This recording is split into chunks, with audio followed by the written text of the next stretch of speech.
आपण बांगलादेश सोबत प्रदेशांची देवाणघेवाण कशी झाली ते पाहूयात।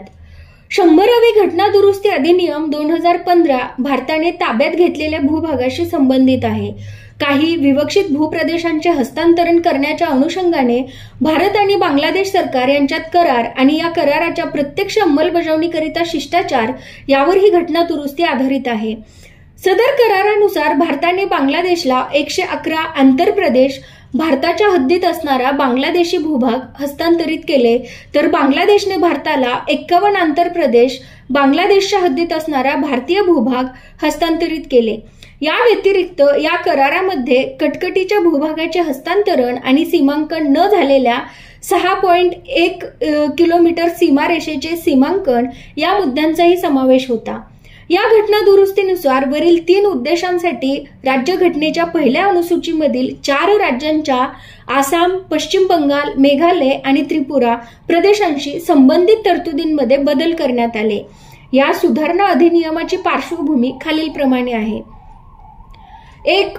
भारत आणि बांगलादेश यांच्या दरम्यान साधारणतः 4096.7 किलोमीटरची भूसीमा आहे। सन 1947च्या रॅडक्लिफ योजनेनुसार भारत पूर्व पाकिस्तानची भूसीमा निश्चित करण्यात आली होती। रॅडक्लिफ योजनेतील काही तरतुदींवरून वाद निर्माण झाले। सन 1950च्या बॅगे योजनेद्वारे या वादांचे निराकरण करण्याचा प्रयत्न झाला।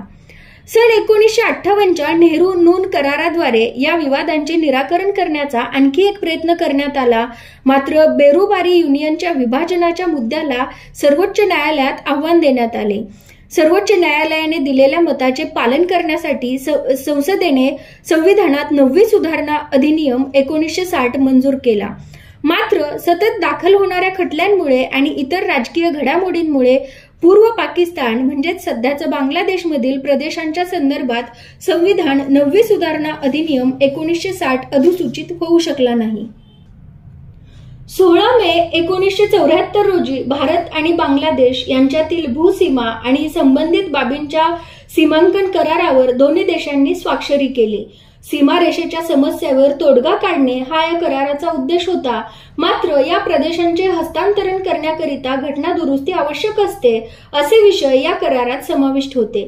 त्यामुळे दोन्ही देशांनी स्वाक्षरी केल्यानंतरही या कराराला अधिकृत मानले गेले नाही। या पार्श्वभूमीवर नक्की कोणता भूभाग हस्तांतरित केला जाणार हे निश्चित करणे देखील आवश्यक होते। त्यानंतर सीमांकन न झालेल्या सीमारेषेचे सीमांकन, कटकटीचा भूभाग आणि एकमेकांच्या हद्दीत असणारे दोन्ही देशांचे आंतरप्रदेश यांची देवाणघेवाण या संबंधित मुद्द्यांचे निराकरण करण्यासाठी 6 सप्टेंबर 2011 रोजी शिष्टाचारावर स्वाक्षरी करण्यात आली। हा शिष्टाचार भारत आणि बांगलादेश दरम्यानच्या 1947 मधील भूसीमा कराराचा अविभाज्य भाग ठरला। हा शिष्टाचार तयार करताना आसाम, मेघालय, त्रिपुरा आणि पश्चिम बंगाल या संबंधित राज्य सरकारांचे समर्थन आणि संमती घेण्यात आली होती। आता आपण राज्य आणि केंद्रशासित प्रदेशांची निर्मिती कशी झाली ते पाहूयात। यामध्ये पहिले येते संस्थानांचे विलीनीकरण। स्वातंत्र्याच्या वेळी भारतामध्ये 2 प्रकारच्या राजकीय घटकांचा समावेश होता। एक ब्रिटिश प्रांत थेट ब्रिटिश सरकारच्या अधिपत्याखाली असणारे आणि दुसरे संस्थाने मूलतः संस्थानिकांच्या अधिपत्याखाली असूनही ब्रिटिश राजवटीच्या सर्वोच्चतेच्या अधीन असणारे। भारतीय स्वातंत्र्य कायद्याने 1947 ला भारत आणि पाकिस्तान या 2 स्वायत्त व स्वतंत्र स्थानीय राष्ट्रांची निर्मिती केली। या कायद्याने संस्थानांना 3 पर्याय दिले। एक, भारतात सामील होणे, दुसरे, पाकिस्तानात सामील होणे किंवा 3, स्वतंत्र राहणे। भारताच्या भौगोलिक सीमेअंतर्गत वसलेल्या 552 संस्थानांपैकी 549 संस्थाने भारतात सामील झाली आणि उर्वरित 3 संस्थानांनी म्हणजेच हैदराबाद, जुनागड आणि काश्मीर यांनी भारतात सामील होण्यास नकार दिला। कालांतराने पोलीस कारवाईच्या माध्यमातून हैदराबाद, सार्वमताद्वारे जुनागड आणि सामीलनाम्याद्वारे काश्मीर भारतात विलीन करण्यात आले। सन 1950 मध्ये संविधानात भारतीय संघराज्यातील राज्य आणि प्रदेशांचे 4 विभागांमध्ये वर्गीकरण देण्यात आले होते। त्यामध्ये विभाग ए, विभाग बी व विभाग सी मधील राज्य आणि विभाग डी मधील भूप्रदेश असे वर्गीकरण होते। सर्व विभागातील राज्य आणि भूप्रदेशांची एकूण संख्या 29 होती। विभाग ए मधील राज्यांमध्ये पूर्वीच्या ब्रिटिश भारतातील गव्हर्नरच्या प्रांतांचा समावेश होता. यामध्ये आसाम, बिहार, बॉम्बे, मध्य प्रदेश, मद्रास, ओरिसा, पंजाब, संयुक्त प्रांत आणि पश्चिम बंगाल राज्य होती. विभाग बी मधील राज्यांमध्ये पूर्वीच्या 9 संस्थानांचा अर्थात विधिमंडळे अस्तित्वात असणाऱ्या समावेश होता. यामध्ये हैदराबाद, जम्मू आणि काश्मीर, मध्य भारत, म्हैसूर, पतियाळा आणि पूर्व पंजाब, राजस्थान, सौराष्ट्र, त्रावणकोर, कोची, विंध्य प्रदेश या राज्यांचा समावेश होता. तर विभाग सी मधील राज्यांमध्ये पूर्वीच्या ब्रिटिश भारतातील मुख्य आयुक्तांच्या प्रांतांचा व इतर संस्थानांचा समावेश होता. यामध्ये अजमेर, भोपाळ, बिलासपूर, कूचबिहार, कुर्ग, दिल्ली, हिमाचल प्रदेश, कच्छ, मणिपूर आणि त्रिपुरा या राज्यांचा समावेश होता. अंदमान आणि निकोबार बेटे यांचा विभाग डी मध्ये समावेश होता. राज्य आणि केंद्रशासित प्रदेशांच्या निर्मितीतील दुसरा महत्वाचा भाग आहे धर आयोग आणि जेव्हीपी समिती. संस्थानांचे उर्वरित भारतामध्ये विलिनीकरण ही पूर्णपणे तात्पुरती व्यवस्था होती.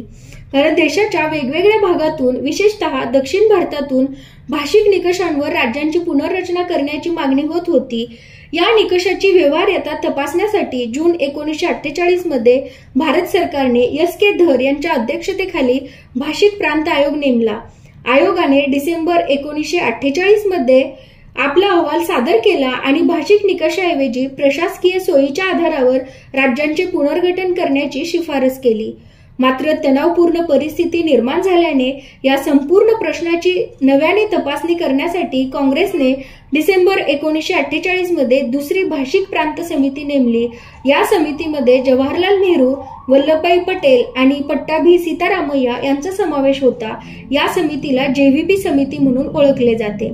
त्यात कोणतेही अध्यक्ष किंवा संयोजक नव्हते.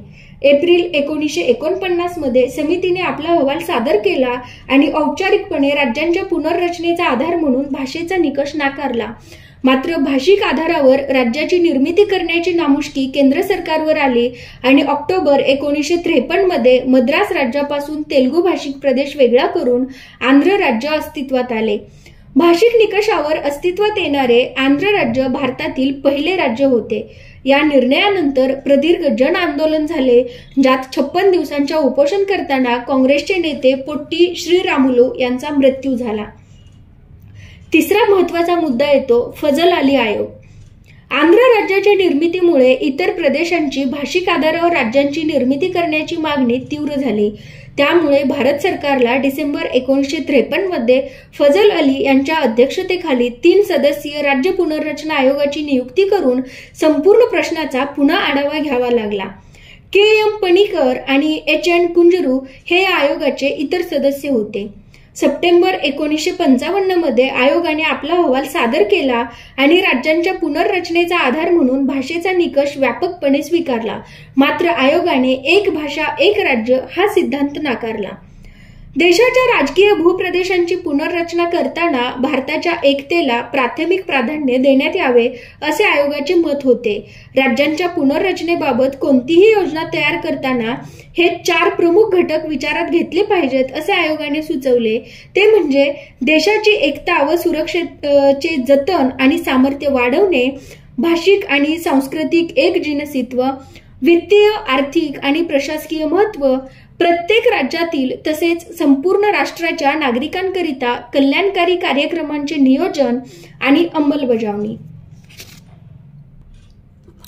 राज्य आणि भूप्रदेशांचे वर्गीकरण रद्द करण्याची आणि 16 राज्य आणि 3 केंद्रशासित प्रदेशांची निर्मिती करण्याची मूळ राज्यघटनेतील तरतूद रद्द करण्याची सूचना आयोगाने केली. भारत सरकारने काही किरकोळ बदलांसह आयोगाच्या शिफारशी स्वीकारल्या.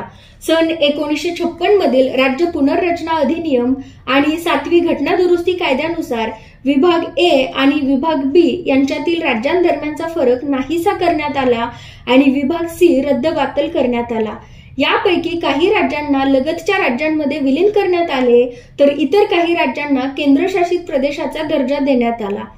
यानुसार 1 नोव्हेंबर 1956 रोजी 14 राज्य आणि 6 केंद्रशासित प्रदेशांची निर्मिती करण्यात आली.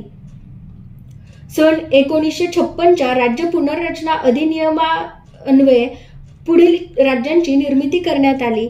मद्रास राज्याच्या मलबार जिल्हा आणि दक्षिण कॅनरातील कासरगोडे यांना त्रावणकोर कोची राज्यात विलीन करून केरळ राज्याची स्थापना करण्यात आली.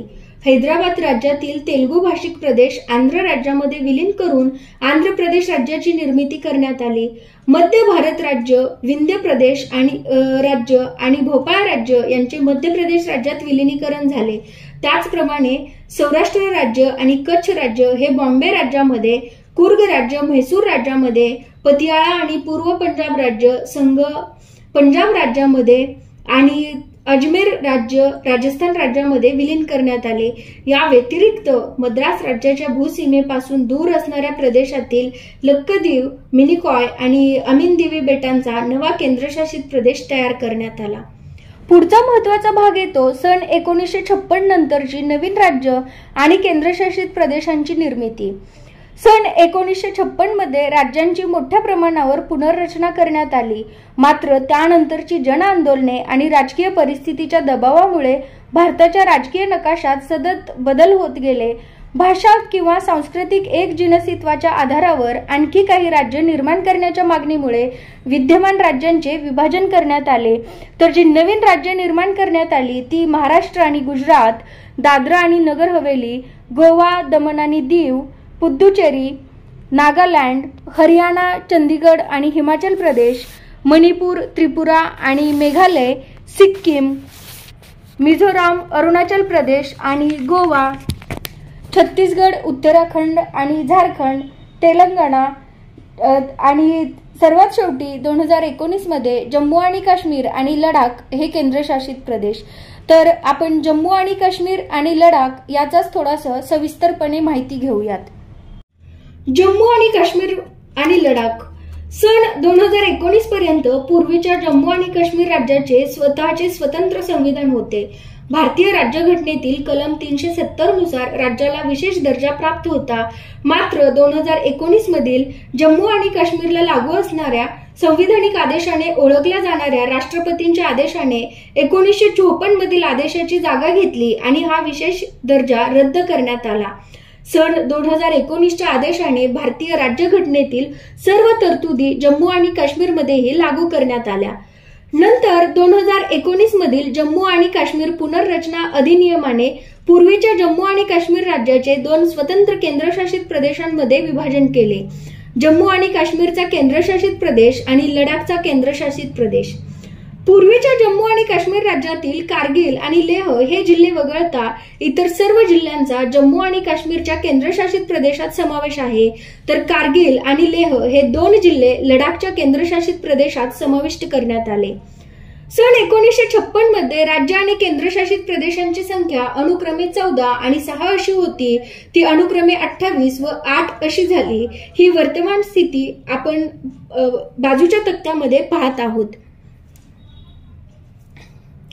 तर काही राज्य आणि केंद्रशासित प्रदेशांचे नामांतरण करण्यात आलेले आहे. संयुक्त प्रांत नामांतरण होणारे पहिले राज्य ठरले. सन 1950 मध्ये त्याचे उत्तर प्रदेश असे नाम करण्यात आले.